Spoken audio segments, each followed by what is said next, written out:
This lesson is over completing the square, and you have to know how to do this if you want to graph a circle, ellipse, hyperbola, or parabola. So sometimes you're going to be given a long equation, and you won't know what it looks like until you complete the square. Once you do that, it will look like this. Now you can easily tell that the center is at 3, because it's always opposite, and -2. That's the center of the circle. And the radius, if you take the square root of it, is 4. So that means you're going to go out 4, out 4, out 4, out 4. And that's your circle. But you couldn't easily graph it when it looked like that. That's why you need to know how to complete the square. So this is not a circle, parabola, hyperbola. It's none of those. This is just a basic example. So first, this is A, B, and C. I'm going to move the C value to the other side. So this will be x squared minus 8x equals a -7, because we moved the +7 to the other side. The trick to completing the square is you want to take half of B and then square it. This is what you're going to do every time. So half of B is 4. And then you square it, which becomes 16. So I'm going to put a 16 on this side and a +16 on this side. Again, you take half of B, which is 4, and then you square it to get 16. That's what you add to both sides of the equation, okay? Once you've done that, now you can easily factor this side.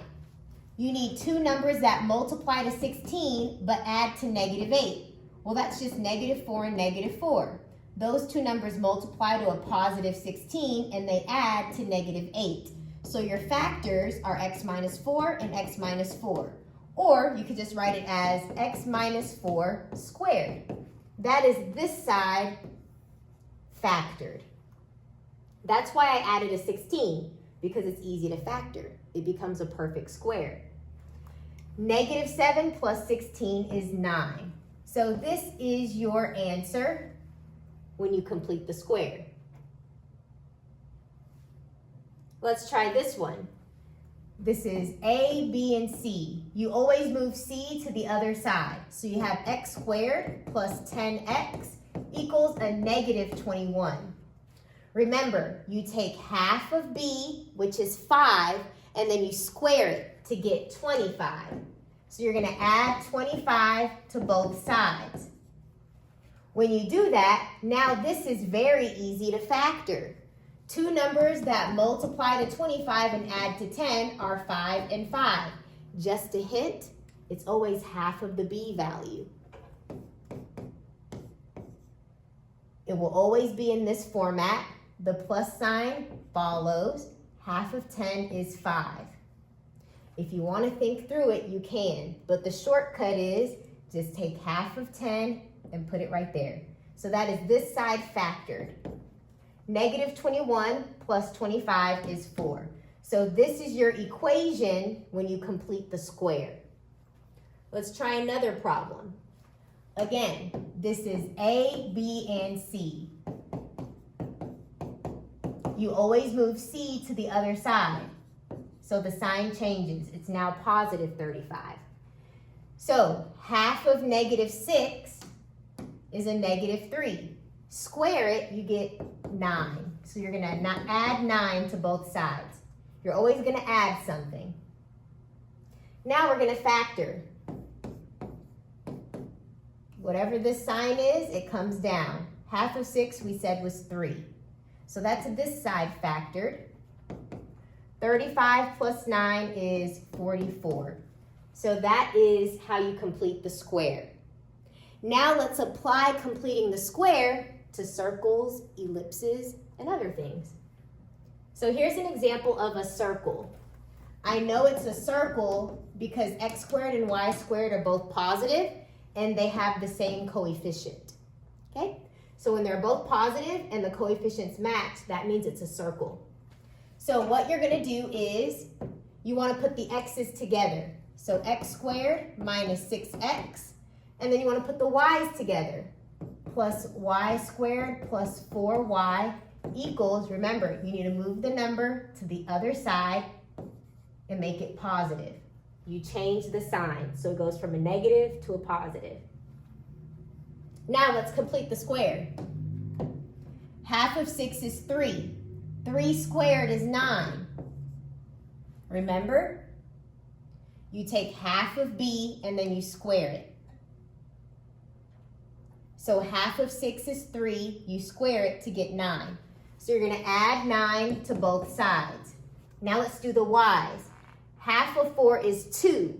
2 squared is 4. So you're going to add 4 to both sides. Okay, so now let's factor. Remember, it's always going to be this format. You copy this sign down. Half of 6 we said was 3. Copy this sign down. Half of 4 is 2. So that is it factored equals 3 plus 9 is 12 plus 4 is 16.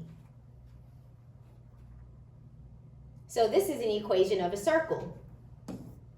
The center is at positive 3 because it's always opposite and negative 2. So that's the center.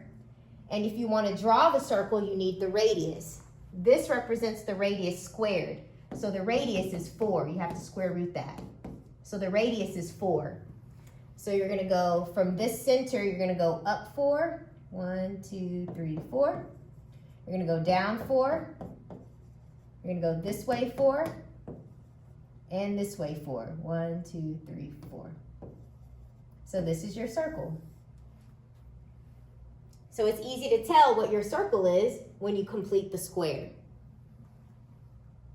And if you were confused on this step, you thought of two numbers that multiply to 9 and add to negative 6. That's negative 3 and negative 3. But instead of writing it twice, write it once with the squared. Same thing over here. Two numbers that multiply to 4 and add to 4 are 2 and 2. So you have y plus 2 twice.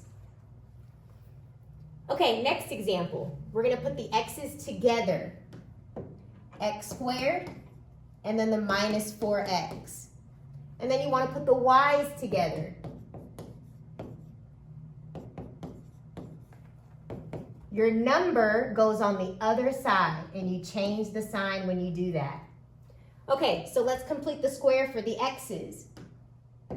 Half of 4 is 2. 2 squared is 4.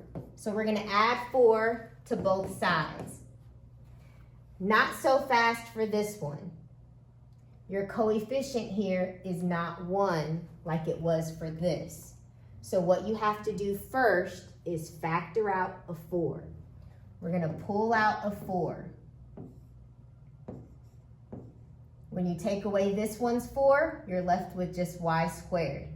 When you take away a 4 from here, you're left with 2y.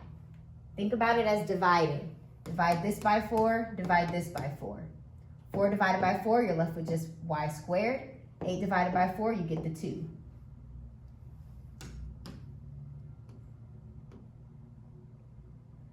Okay.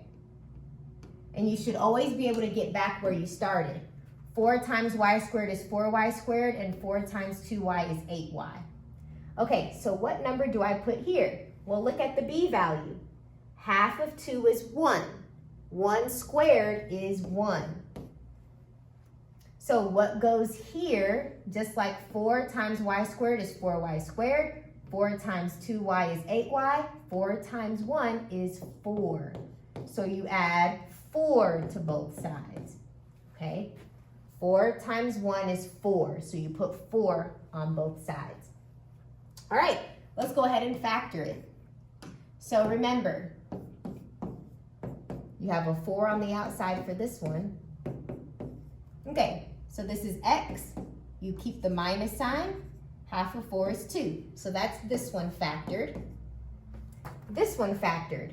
Y, you bring down this plus sign. Half of 2 is 1. And don't forget that 4 is on the outside. Equals 4 plus 4 plus 4 is 12. This is your ellipse. Now you never want a number right here. So what I'm going to do is always divide by this number out here. So I'm going to divide by 12. because when you have an ellipse, your equation is always x squared over your a value plus b squared over your b value equals 1. We want that to be 1. So always divide by whatever that number is. So let's simplify this. The numerator can be divided by 4, and this denominator can be divided by 4. 4 divided by 4 is just 1, so we just have that. 12 divided by 4 is 3. 12 divided by 12 is 1. So this is the equation of the ellipse. Now that we completed the square, we can easily graph it. So the center, it's always opposite, so 2 on the x-axis, down 1 on the y-axis. It's always opposite, okay? Positive 1, that means you go down 1. So this is the center. How do I know how far out I go on the x-axis? You have to take the square root of this. So the square root of 12 is about 3.46. So about 3.5. So that means in the horizontal direction, you're gonna go 3.5 to the left and 3.5 to the right. So 1, 2, 3.5, right about there. And then go 1, 2, 3.5, about right there. Okay, so I went 3.5 left and 3.5 right from my center. Now, if I want to know how vertically I go, you take the square root of this number. So the square root of 3 is 1.7. So you're going to go up 1, and this is 2, so you're going to be a little bit below 2 at 1.7. And then go 1.7 down. So this is your ellipse, okay? Notice your 12 is bigger than the 3, so you go out more horizontally than you do vertically. And the points that we just graphed, the one on the longer one, the longer symmetry, this is called your vertices. And if you're on the shorter ones, if your points, your endpoints are on the shorter axis of symmetry, this is the co-vertices. This is the co-vertices. And of course, that right there is your center. Let's try another completing the square.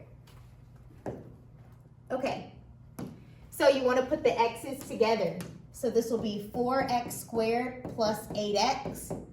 And then this, you want to put the y's together, plus y squared minus 2y. And you want to bring the negative 11 to the other side, making it a positive 11. Okay, so again, this is not a 1, so you need to pull out a 4. We want the x squared to not have anything on it. This becomes 2x. Half of 2 is 1. 1 squared is 1. So that means I'm going to put a plus 1 right here. And 4 times 1 is 4. So that means you're adding 4 to both sides. Okay, let's factor this one. Half of 2 is 1. 1 squared is 1. So you're going to add 1 to both sides. Okay, so now we can factor. This one factored. Don't forget you have a 4 on the outside. X, bring down that sign. It's plus. Half of 2 is 1. So that is this whole thing factored. Let's do this one. Bring down the y, bring down the minus sign. Half of 2 is 1. So that's this side factored. Equals 11 plus 4 plus 1 is 16. And guys, you don't want a coefficient right here. So we're going to divide by 16. So divide by 16, everything. And simplify. Divide the numerator and the denominator by 4. So that in the numerator, you get 1. And in the denominator, you get 4. And here, 16 over 16 is just 1. So that is the equation of your ellipse. Let's graph it. Your center is at -1, +1. It's always opposite. If I want to know the horizontal distance, where my vertices are, in this case the co-vertices, because this one's smaller, you do the square root of that. The square root of 4 is 2. So in the x direction, you're going to go this way 2. So 1, 2, put a point. And this way 2, 1, 2, put a point. So from the center, you go left 2 and right 2, because the square root of 4 is 2. Now, how high do I go? What's my vertical distance? Take the square root of that number. Square root of 16 is 4. So from the center, you're going to go up 4, put a point, and go down 4. Put a point. So this is your ellipse. Since this is longer, this is called your vertices.